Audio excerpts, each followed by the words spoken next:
This board has already taken its position on the half-cent sales tax. This week, the Flagler County Commission met with a focus on budgets, beach funding, and legislative priorities. Commissioners first discussed funding options for beach restoration. Public speakers urged the board to move quickly, warning that delays could hurt tourism. Commissioner Kim Carney stressed the process isn't simple. We have a beach plan and funding for 2026. My concern is the rest of the Barrier Island is not on board with the MSBU, which we have no control over, which I'm also going to talk about under my comments. But I looked at the agenda. It talks about the MSBU. Our study's not back yet. We can't assess anything. It's going to be a process. It is not something that's going to be decided on 9/11, mostly because we've already decided. It's a zero. There is no assessment for 2026.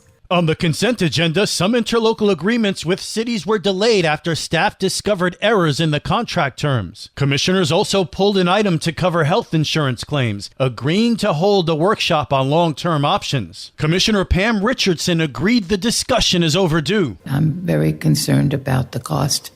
We all know everything is rising. We'd like to maybe we need to see a comparison chart of what is available out there.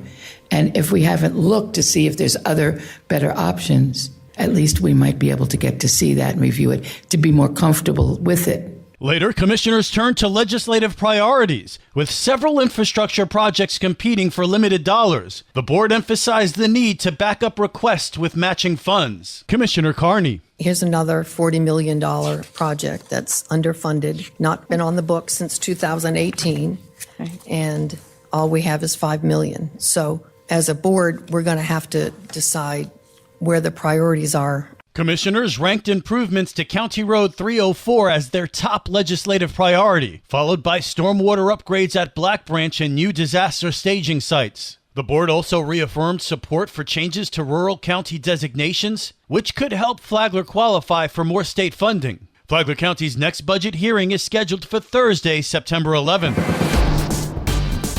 Good morning, Flagler County. I'm Rich Carroll. You're listening to Flagler's Morning News on Friday, September 5th. Flagler Palm Coast High School was placed on lockdown yesterday afternoon after a threat was reported around 12:50. Deputies from the Flagler County Sheriff's Office responded, and the lockdown lasted about an hour before the all-clear was given. Students remained indoors during that time, and bus transportation was delayed by up to 30 minutes. The investigation is ongoing. And in other news, the city of Palm Coast has announced 2 road closures for stormwater projects. Fanberry and Fanshawe Lanes will be shut down September 9th and 10th from 7 in the morning till 4 in the afternoon. And Kalamazoo Trail between house numbers 43 and 46 will be closed from September 8th through November 5th. Detours will be posted.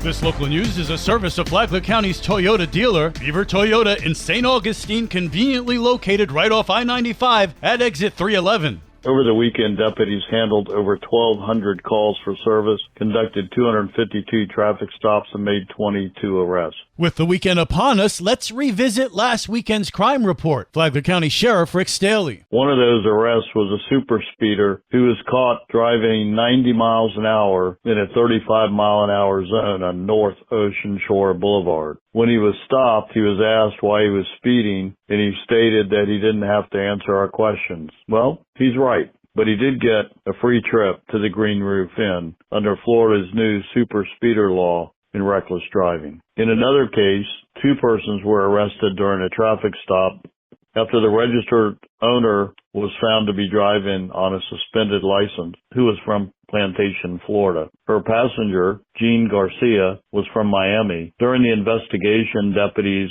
seized various narcotics, some of which tested positive for fentanyl, a glass jar containing marijuana, and a grinder, along with a vape pen containing THC. The passenger was also armed with a gun in his waistband. Both the driver and the passenger were taken to the Sheriff Perry Hall Inmate Detention Facility. Overall, it was a busy Labor Day weekend, and our deputies handled a variety of calls in their usual professional manner and worked hard to keep our community safe.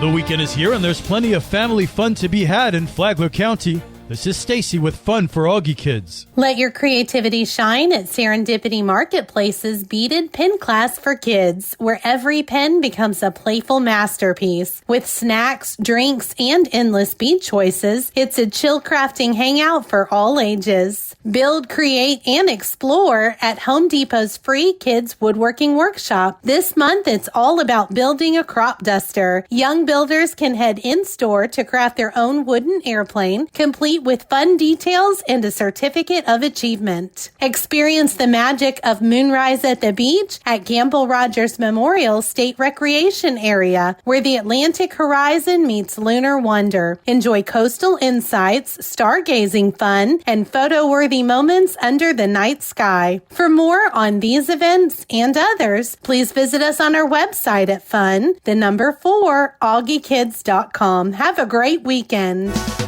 And now you're up to date on Flagler's Morning News. I'm Rich Carroll. And now, Mike Lee Show with your WNZF local sports update. Week 3 of the football season is here, and WNZF is on the road for the high school football game of the week.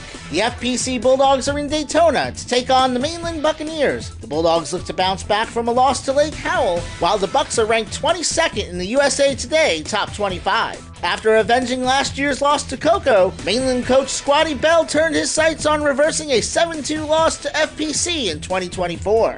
We're going to enjoy this for 48 hours, and then we got another get back. So we're going to get back World Tour. The Dogs hope to build on a 13-catch, 3-touchdown performance from Nolan Caliendo. Join Rich Carroll and I at 7 p.m. tonight for the broadcast. Tomorrow we'll break things down on a special post-game edition of the Rich and Mike Sports Show at 11:30 a.m. Listen to both here and on the Flagler radio app. Matanzas defeated University a week ago when Cole Walker set a school record with 314 yards passing. Andrew Bass caught 10 balls and Jordan Schendorf scored 3 touchdowns. This week they go to Deltona to face the undefeated Wolves. The Pirates' confidence continues to grow each week. Coach Matt Forrest. There's a genuine expectation to win in this football program now, and that's because of the way they work, because of the way they prepare, and this program is definitely on the climb, and we're going to see how far we go with it. That game kicks off at 7. FPC Girls Golf was at Grand Reserve yesterday to battle the DeLand Bulldogs. Sophia Stivic fired a 39, her third round in the 30s this year, and Ivy Seclaris shot a 41 in the FPC win. Stivic transferred from Colorado and quickly found a home at FPC. I've really liked it. I've liked, the staff, the teachers, and I've really liked the girls that I've been able to play with. And about Coach Patrick Kleinfelder? I love him. He's amazing. He's always got funny jokes, and he's good for encouragement for sure. Hear my full interview tomorrow on the Rich and Mike Sports Show. We are your home for local sports, with updates Mondays and Fridays. From the WNZF Sports Desk, I'm Mike Licio.